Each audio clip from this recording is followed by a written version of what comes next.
Hey, Better Babes. Welcome back to Getting Better. I'm Jonathan Van Ness. And today we're talking about something that can feel a little cringe, can feel a little, who's got time for that? But really, it's the lifeblood of our human experience. And that's belonging. What does belonging mean? What's the value of belonging?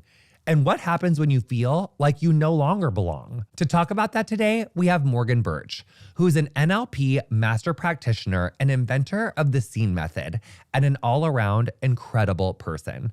Let's get to our conversation. Morgan, how are you? I'm incredible. Welcome to Getting Better, Queen. I'm so happy to be here. Me too.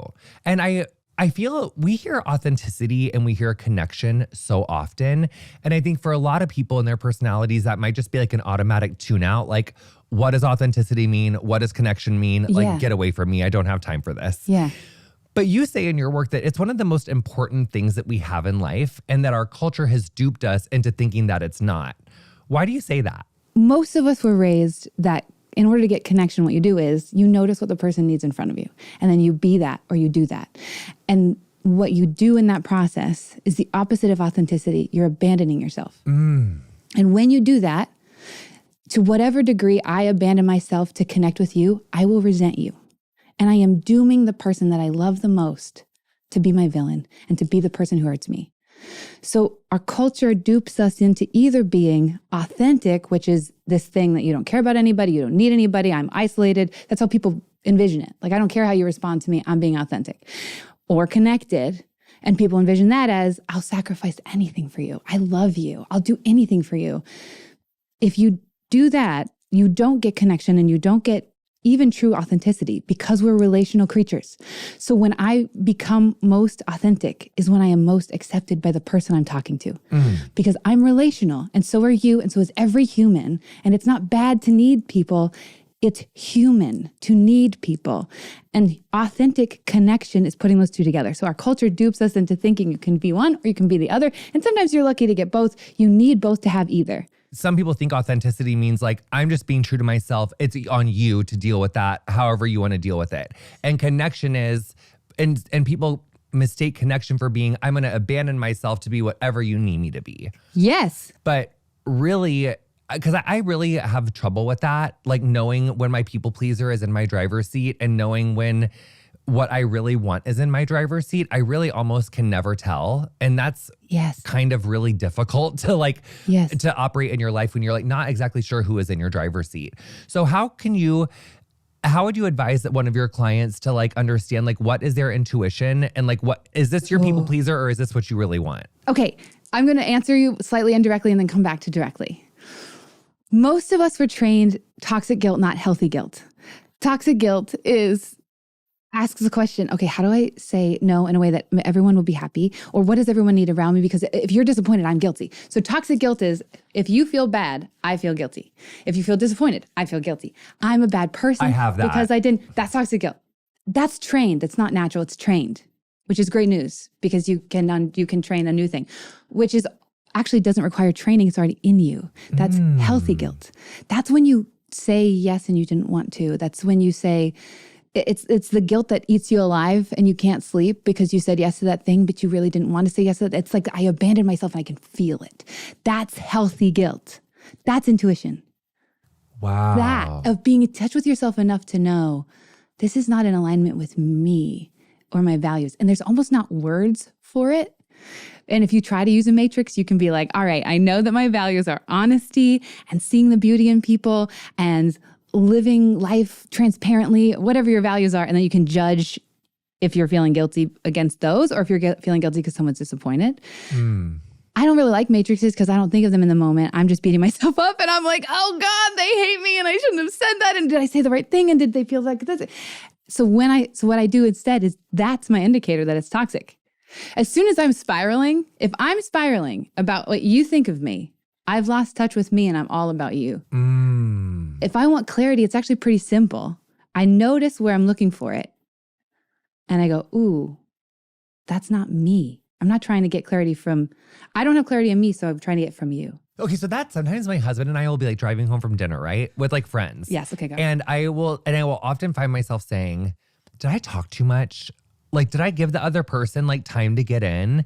And then Mark's like, you always ask that. Yes, like other people got in. And then but then sometimes I'll say like, you did talk a lot, but you did ask other people stuff too. But it's like, it's almost like there is a part of me that's like knowing that I'm talking too much. Like, I feel like I know that I am sometimes. It's like, not that I'm like, it's not like way too much. It's just like a little, like maybe like for every time I really want to tell a story, like ask a question or something. I bet what you're feeling is not that you're talking too much, but that you didn't feel connected in those moments. And the way you tried to get connection was talking better, more. And when you don't feel connected in those moments, I just do the same thing. My husband is your husband. Direct quote. I say the same thing in the car and I say, nobody liked it. I asked the wrong questions. I said the wrong things. Did everybody maybe hate me? I think I must have done something bad and I'm really bad. And then the whole night, he's like, what is wrong with you?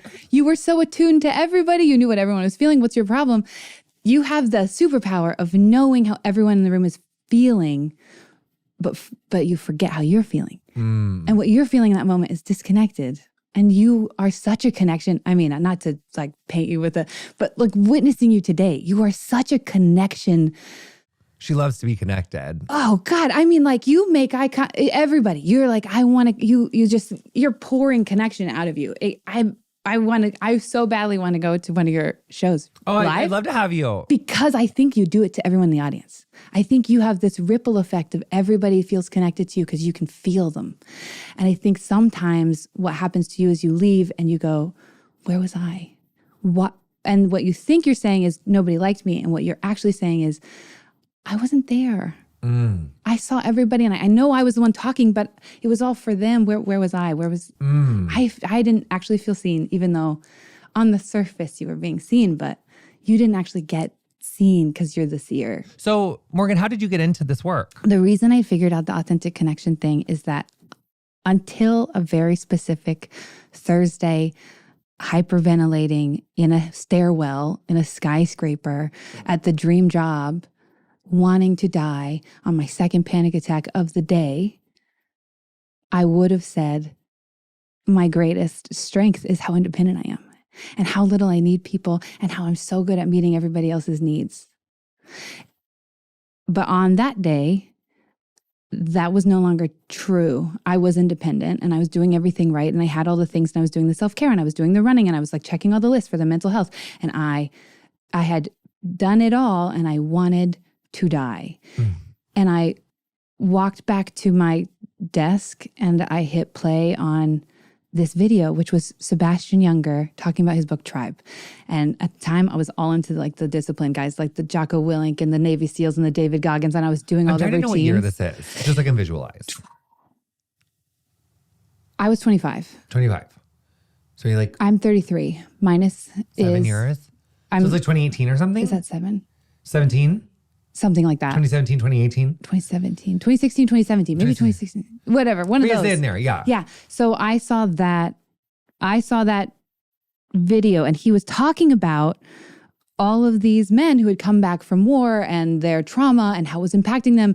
And he was explaining my symptoms, the weird vision things I had, the suicidality. Like every day I was like a shoe in a washing machine that wouldn't stop. I could not stop thinking, why do people keep staying alive? Why do people keep living? Why do people keep living? And I'd walk down the street and I'd go, everyone's miserable. Obviously you can see that. And the people who are happy aren't really happy. They're just trying to make other people happy. Nobody's actually happy. Why is anyone doing this?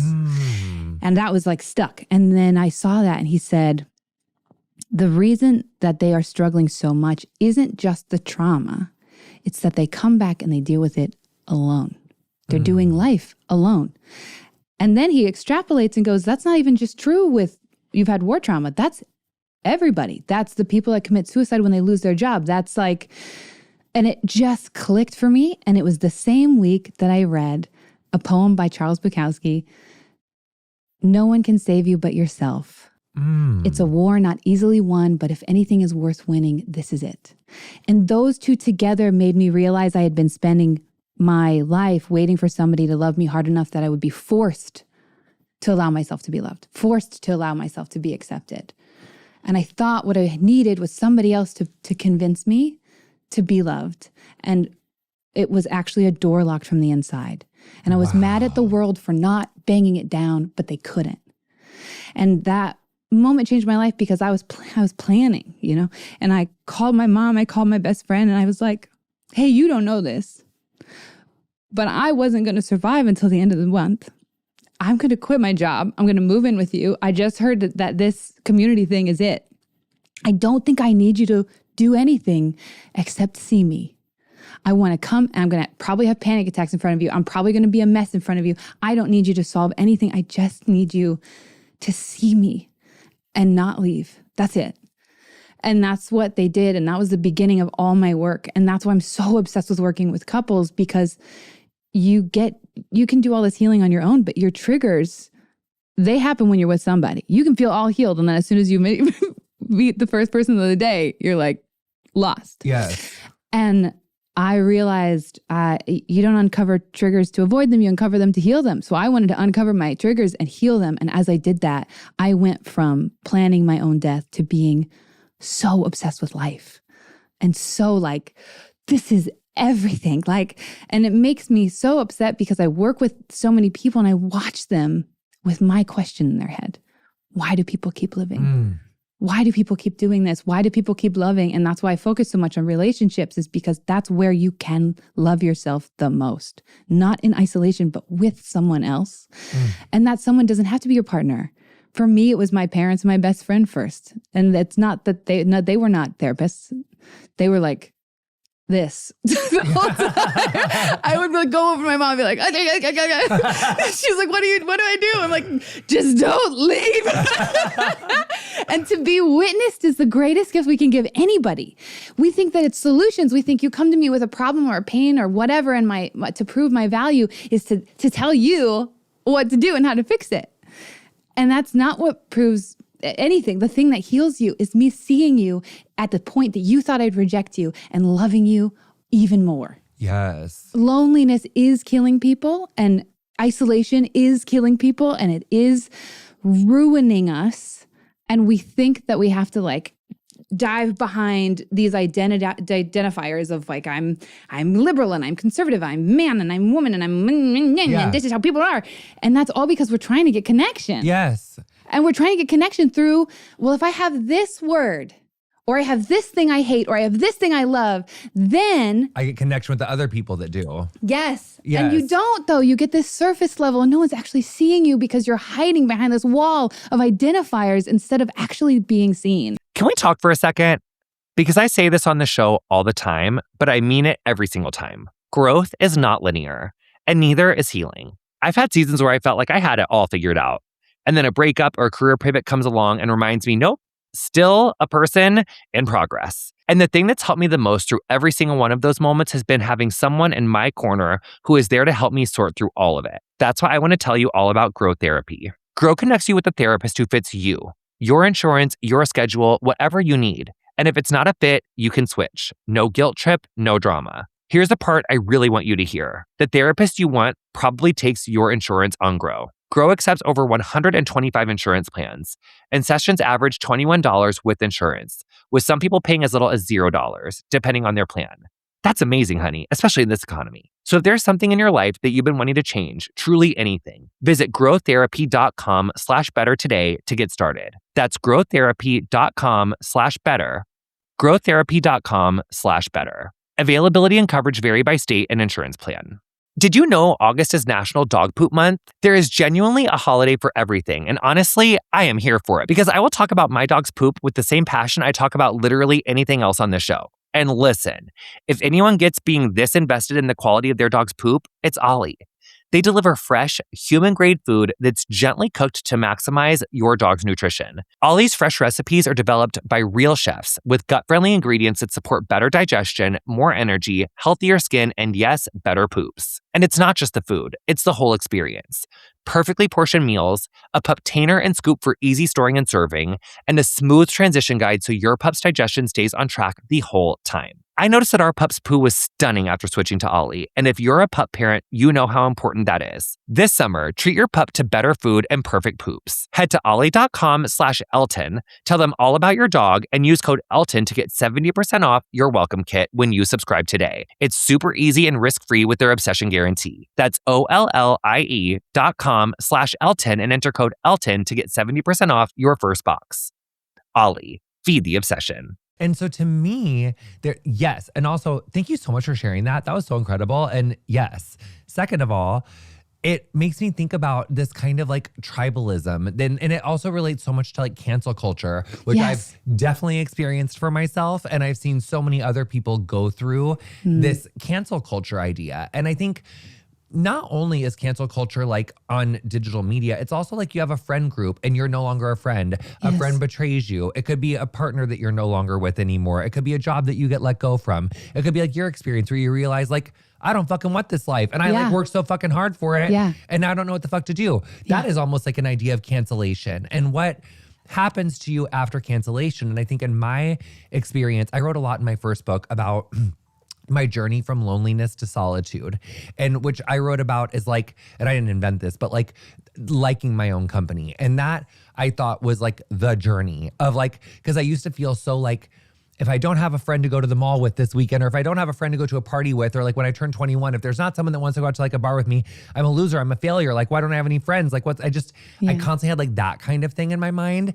And it wasn't until after like going through like meth addiction and like sex compulsivity where I was like, wait, no, like I can't get validation from other people. Like I have to learn to like my own company. And then I did like my own company and I thought that was it. Then I got really, really famous. And then I got like so much massive, like public kind of critique, like nonstop public. And unfortunately, I made the mistake of like reading a lot of it. For like the first like 4 or 5 years, I would like name search myself on Twitter, which was just like emotionally like cutting. And it's just like too much perception, like too much perceiving of what other people think of me. And then I really lost contact with myself. And it wasn't until I moved to Texas because like Queer Eye was shooting there and my husband and I moved there and then the pandemic happened and we just stayed. Then it was like a couple years of like a lot of tragedy in my life, just like sad thing after sad thing after sad thing. And instead of me, I did lean a little bit into community and a little bit into my husband and like my insular friends, but a small group, too much for that group to bear. I mean, everyone was like fine, but it was like, it was really hard. And I really just did not have any relationship to community. And I think some people maybe roll their eyes when I talk about this part, but it is what was my truth and what my experience was. I started going back to group Pilates. Like I just like went to group fitness. And I hadn't been in group fitness for like 6 years. And I go to this group fitness class. I come home, I get in the shower and I haven't told this story 19 times, have I? No, not 19 times. Okay, great. But I have told this story a little bit on the pod, but it's relevant to what we're talking about, which is that was kind of the beginning of my like, oh, it's not just like my healing wasn't done because I learned to like myself. Like my life has changed so much since I wrote that book and I've lived so much life. I've endured so much. Like, how am I attuning to myself? And I think kind of, and I've seen this happen I've done hair for like 20 something years. So I've had a lot of clients go through the divorces, moving, losing jobs, just losing their sense of self. And that to me is almost this idea of cancel culture. And whether you just don't feel like a part of your group anymore. And I know how painful that's been for me. And so that's really what I wanted to talk about today was like, if you've gone through this like intense othering where you have lost your sense of who you are. How do you find it again? How do you find your intuition? And kind of what is that? And I guess back to the wound, what does it do to someone when they kind of do get abandoned or do kind of are no longer part of that group? Because that really is what that like being accepted, like with the titles of like, I'm a Republican or I'm a conservative, like, or I'm liberal. Like a lot of that does tie into our sense of self. And there's so much sadness. I mean, I'm personally dealing with some of that now, like in my family, like there's someone who I've like had to go no contact with after like years and years of trying, but it's just like a healthy boundary that needs to happen. But I got to fucking self-soothe through that. Because I don't want to go do meth. I don't want to like go hurt myself because I had to make this like difficult decision. So it's like self-soothing through this and understanding who you are through this is a big space. So for someone who's like in the thick of a hard situation where like they are hyperventilating and they're a skyscraper of the job they wanted, what does Morgan say to them? The big feeling you're afraid of is not the thing that's hurting you. The hyperventilating and the anxiety. I do this meditation with people when they're triggered, when you get real big triggered, when you have like, right, the thing. What tends to be happening is, oh God, I don't want to feel this. If I feel this more, it's going to get bigger, it's going to get bigger, it's going to get bigger. And what I'll do is I have you touch the tension, right? I don't know, wherever it is on your throat or something. And you thank it for being there because it's trying to do something for you that's good. You do parts work, right? Mm-hmm. Oh, we love parts work. So you know how every part is good. Yes, they're all doing the best they can with what they know.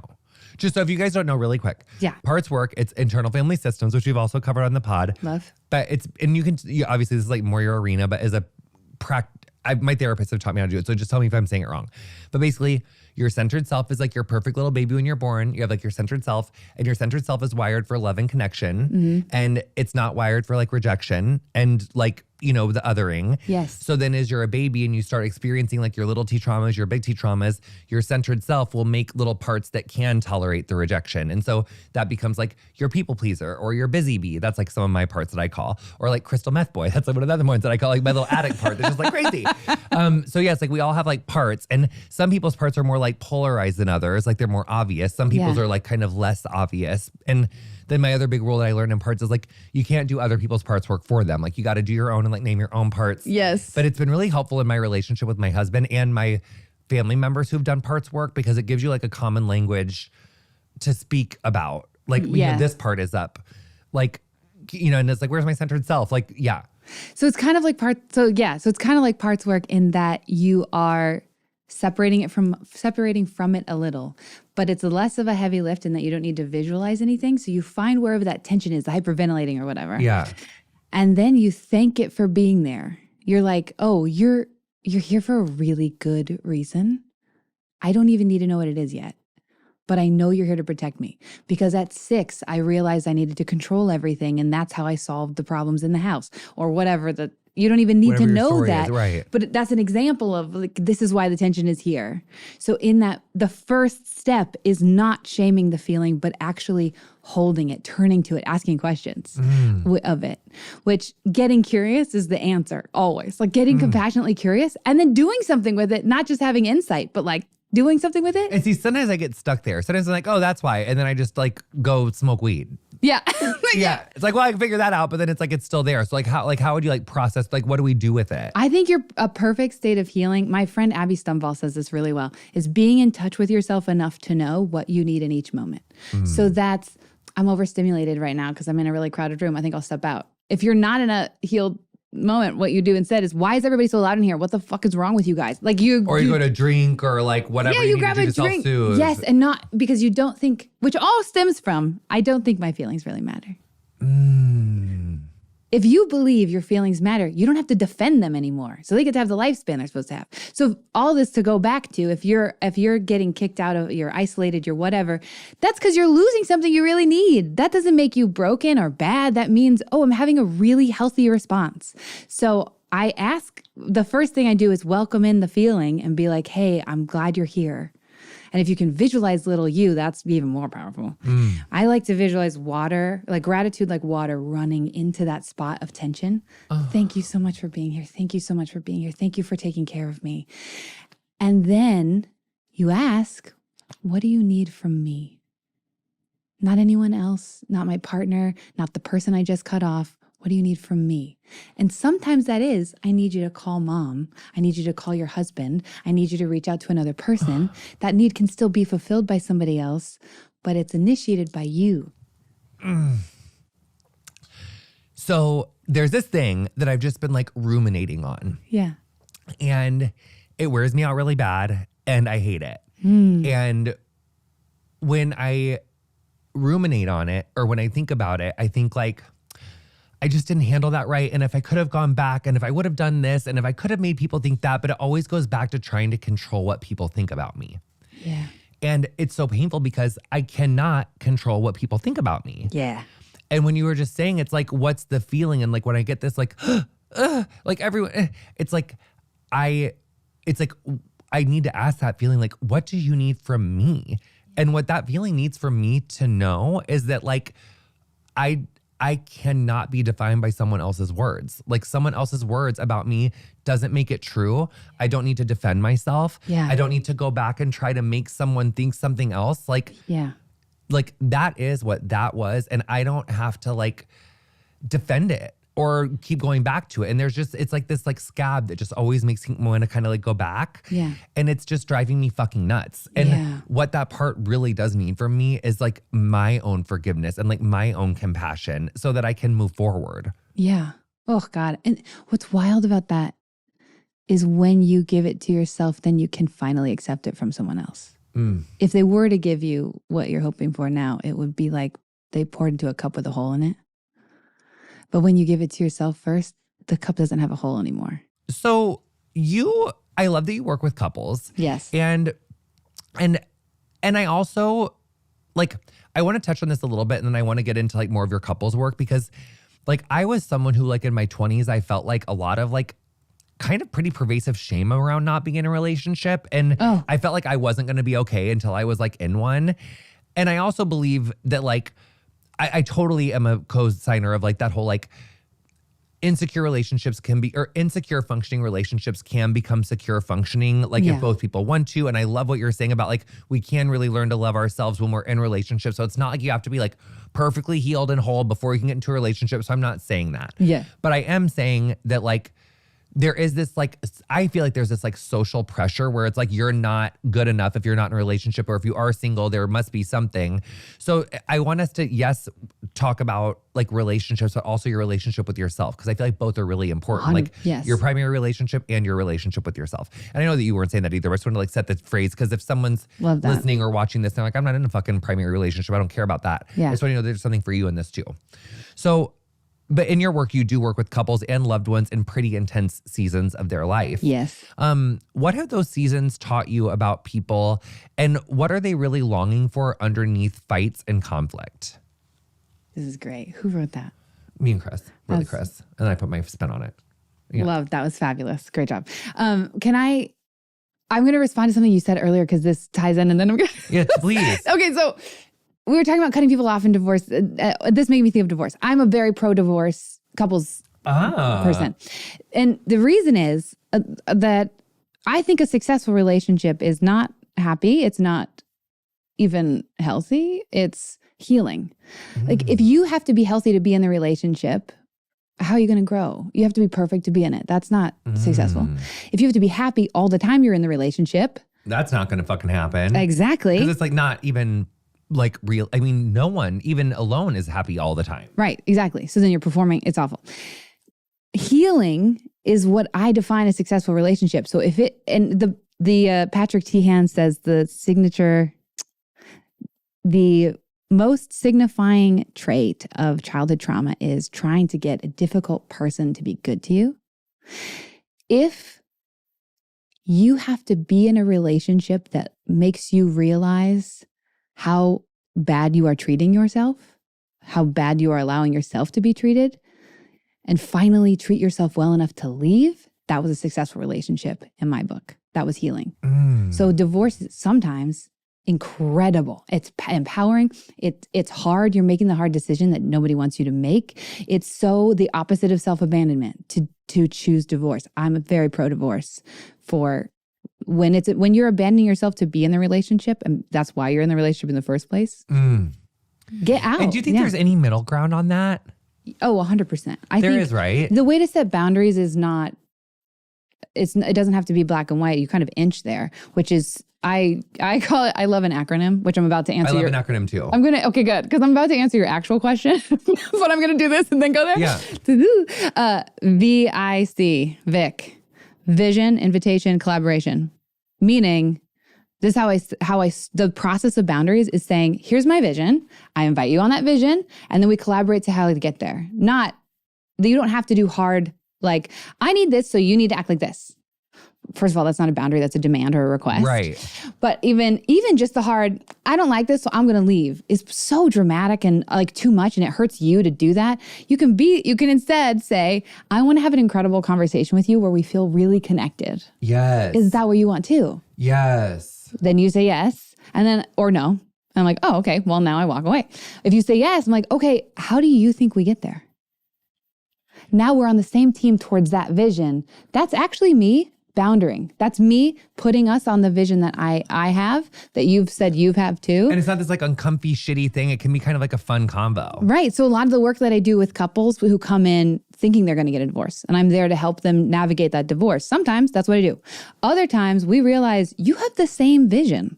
You have the same vision. You are just spending so much time telling the other person how to act so that you can get there, that you want a divorce. But if you can shift, and back to relationships, the power of relationships isn't as much the connection with you as it is improving the connection with me.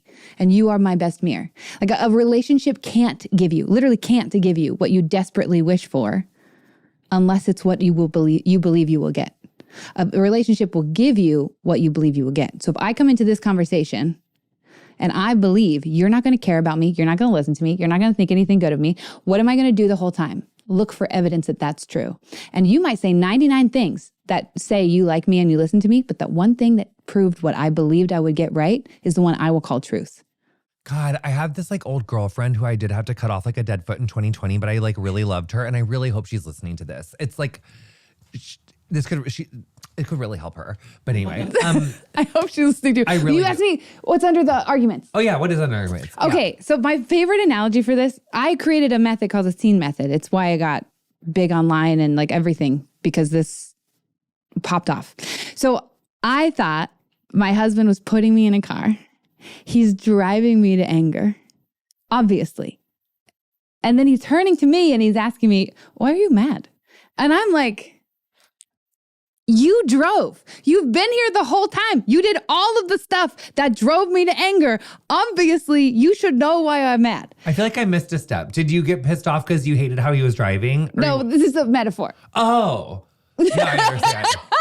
I was like, wait, we got in the car. We got in a metaphorical car. And he drove me to anger. You know, he like did the... He just pissed you off. He did the thing that I know he didn't like, and he said that thing that he knows I hate that he says. Yes. And he didn't do the thing that I asked him to do. All of these things happened, and now he's asking me why he's mad. Are you sure? Yeah. But I realized I was being an asshole to the people that I loved the most because this is how I tended to respond. I feel bad when you do that thing, so you doing that thing must be the thing that makes me feel bad, was the equation in my head. Except some days when I was in a really good mood, I didn't even notice that you did the thing that supposedly made me feel bad, which means maybe it's not you. So I went, okay, so what's under this? And I started asking myself questions, and I love an acronym.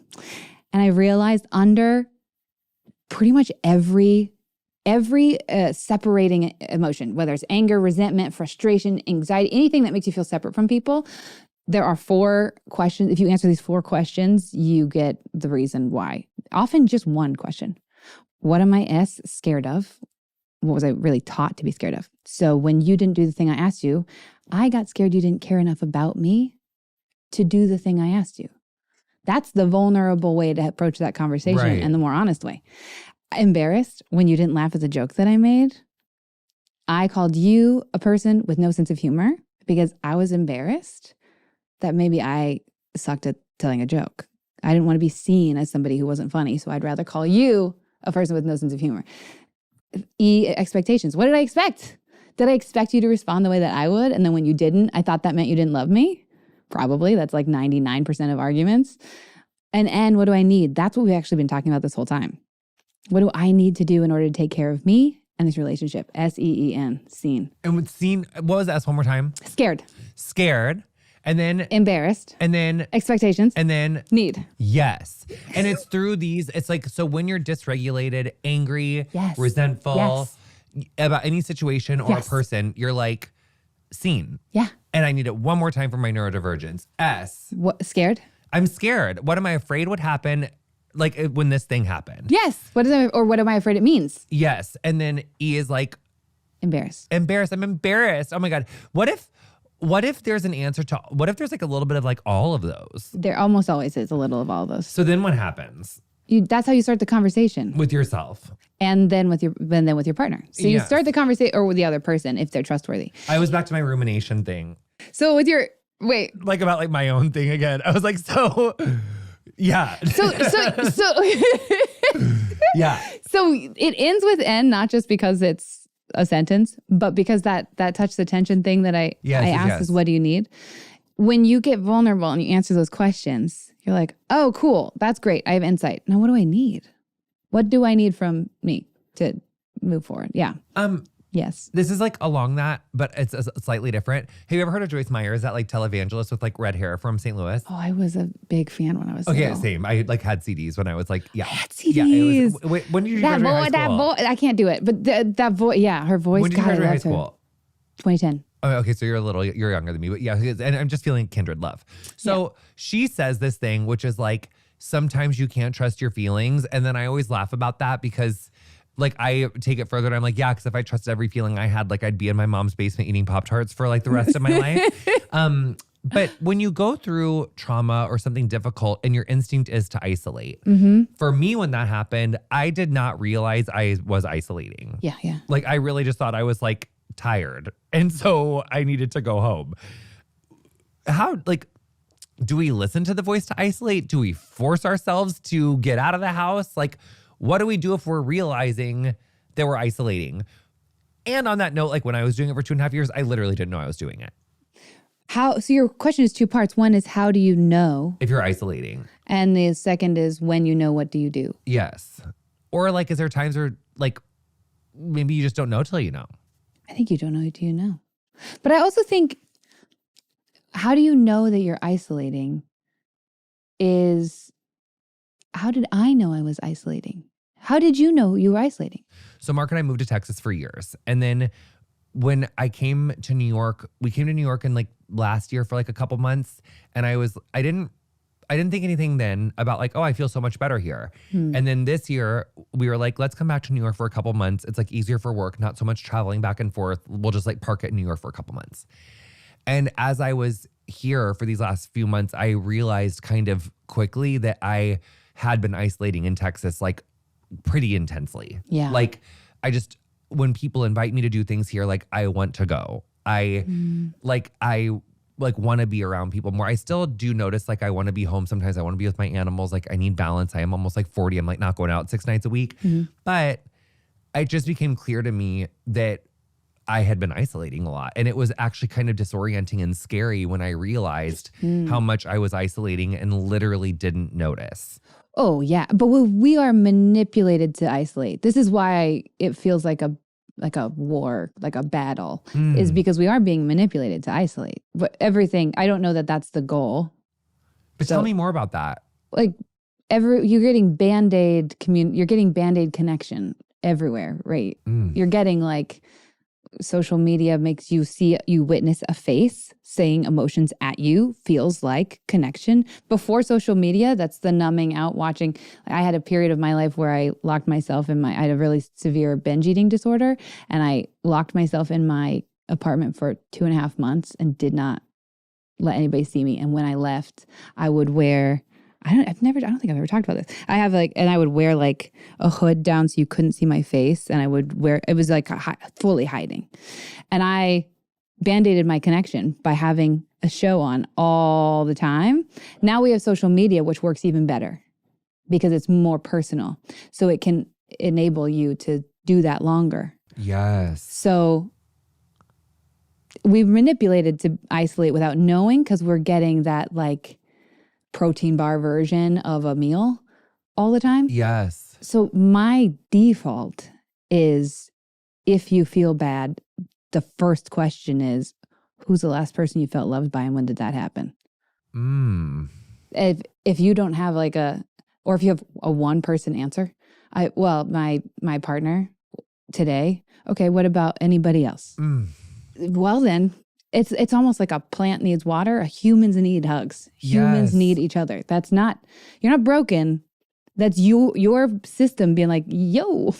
And it's like, and the idea of like saying, I feel lonely, I'd like to hang out. Like that's just like, we don't say stuff like that. Like we are programmed to like not ask for help because we don't want to be a burden. Yes, the not being a burden thing. Yeah. And to be fair, a lot of us are, because we're so afraid to be a burden, that when somebody asks us for something that we would never ask them for, we do judge them. You're not wrong. People do judge you when you say that. Those just aren't your people. And then that's like fine because they're on their own journey with like authentic connection. And they'll get there. Yeah. They'll get there. But it doesn't mean you're wrong for asking for something. It just means they weren't the person to give it to you. So you're not wrong for having the needs you have. But it's just like, square peg, round hole. I need a better analogy. Like you're finding something that fits. And it's really important to not take it personal. Because at least for me, I feel like when I have had friends kind of like friend ghost or you like realize that like that they're like not trying like, and I will take it really personally. But then it's like the same time where I think about like people who I really like who've asked me something not totally dissimilar from what I just said. Yeah. And I was like, I'm so fucking overwhelmed right now. I can't do that for you. Yes. Like, but I think you're amazing. Yeah. I didn't say that, but that's like what I thought. Yeah. So it's even like the judging you for it. It's like, it wasn't even like a hardcore judge. It was just like you're sweet, queen, but I can't do all that right now. I'm like fucking trying to like raise 5 cats, 3 dogs and fucking not kill my husband. Yeah. Yeah.